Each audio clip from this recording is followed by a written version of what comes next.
الحمد لله رب العالمين والصلاة والسلام على سيدنا محمد وعلى آله وأصحابه أجمعين. معزز قدرمند ورونو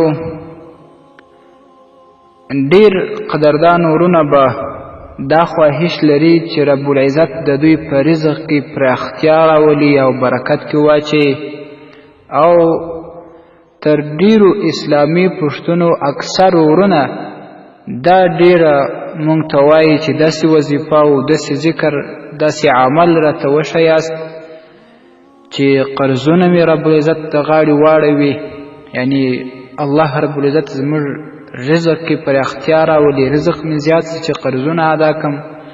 ډېرې دا پوښتنې کېږي، خو خیر د هغې متعلق موږ هم بیانونه کړي دي، کمې دعاوې چې په احادیثو کې راغلي دي د رزق د برکت دپاره، د رزق د پراختیا دپاره، د قرض ادا کولو دپاره، د فقر او مسکنت د لرې کولو دپاره، هغه مو په نورو بیانونو کې بیان کړي دي. په معارف الاسلام اداره د فیسبوک کې هم شته، معارف الاسلام یوټیوب کې هم شته، واتساپونو کې هم شته. خو نن یو ډېرې عجیبې خبرې ته راځم چې د هر چا نه چې اکثرا پوښتنه وسي چې د رزق د پراختیا دپاره موږ ته دعاوې راواستوه، اذکار راواستوه.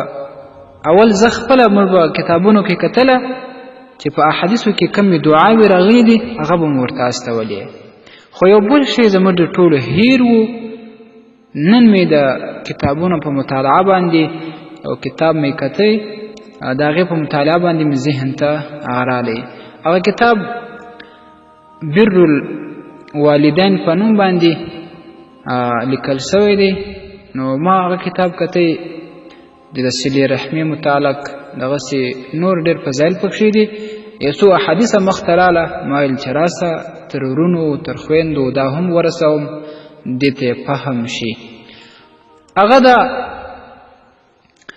چې موږ ته خپل محبوب رسول اکرم صلی الله علیه وسلم د رزق د پراختیا دپاره او په عمر کې چې برکت لویږي د هغه برکت دپاره یو عجیبه شانتې طریقه راښولې ده. ممکن تاسو ته به هم جالبه معلومه سي، خو د رسول اکرم صلی الله علیه وسلم خبرې یا د هغه ښوونه له حکمته خالی نه وي، حتما له حکمتونو ډکه وي. صحیح البخاري شریف 3 جلد کې حدیث راځي، عن انس بن مالك رضي الله عنه قال سمعت رسول الله صلى الله عليه وسلم يقول، حضرت انس بن مالک رضی الله عنه وای جلیل القدر صحابي دی و د نبی علیه الصلاة والسلام څخه مې واورېدل، هغه ویل من سره ان یبسط له فی رزقه، څوک که په دې خوشحاله کېږي دا یې خوشحاله کوي چې په رزق کې توسع و پراخي راسي، رزق یې زیات سي، برکات کې ولویږي، او دا دته خوښه وي ینسأ له فی اثره، چې د ده په عمر کې رب العزت برکت واچوي. نو څه دې وکړي؟ فلیصل رحمه، هغه دې صله رحمي وکوي. صله رحمي څه مطلب؟ هغه دې نیکي وکړي د خپلو اقرباو سره، همسایگان، دوستان، په کورنۍ کې د نسب یا د رضاعت اقربا د دې ټولو سره نیکي کول، صله رحمي کول، تګ راتګ ورسره کول، صدقه ورباندې کول او پوښتنه یې کول، مریض پوښتنې ته ورتلل. دغسې نور چې کوم خصوصا د پښتني ټولنې سره تړلي وي دغه صله رحمي کول څه کوي؟ په رزق کې برکت اچوي او د انسان په عمر کې هم برکت اچوي. رزق پراخه کوي، په عمر کې برکت اچوي. دا صحیح حدیث دی، په بخاري شریف 3 جلد کې او د نبی علیه الصلاة والسلام د پاکې خولې د مبارکې خولې فرموده ده چې له حکمته خالی نه ده. بل حدیث په مسند بزار کې راځي په 14 جلد کې. هم حضرت انس رضی الله تعالی عنه وایي چې رسول اکرم صلی الله علیه وسلم وفرمایل من احب ان یبسط له فی رزقه، که څوک دا خوښوي دا ورته محبوبه وي چې په رزق کې پراختیا راسي، برکت راسي، زیاتوب راسي. نو او دا شان وینسأ له فی اثره، د ده په عمر کې برکت ولویږي، نو څه دې وکړي؟ فلیصل رحمه، هغه دې صله رحمي کوي. صله رحمي د خپلو دوستانو، اقرباو، همسایګانو سره د هغې سره کومک کول، کله چې مجبوره صدقه ور باندې کول، خیرات ورکول، د مریض پوښتنه کول، جنازې ته حاضرېدل، او دغسې نور کله ناکله ورتلل، د هغې حال پوښتل چې څه حال یې دی، څه ته خو اړتیا نه لري، څه ته ضرورت نه لري.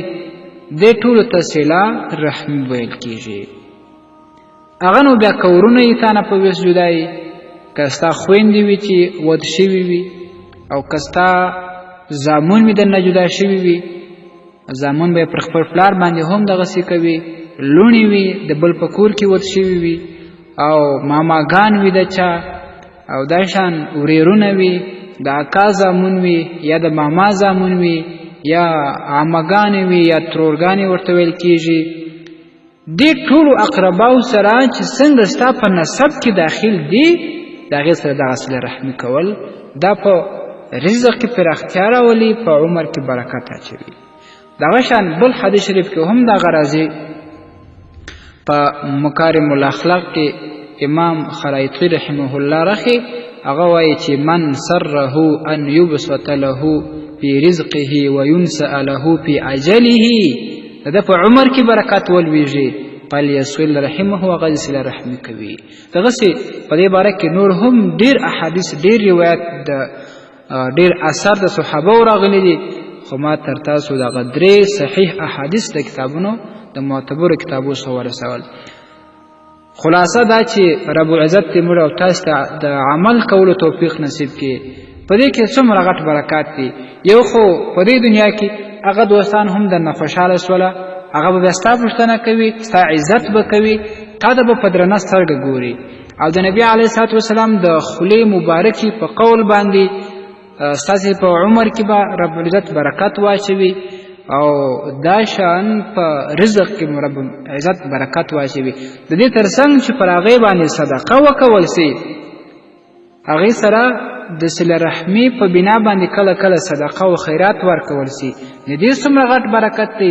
په حدیث شریف کې راځي الصدقه تطفئ غضب الرب، صدقه د رب العزت غضب سړوي.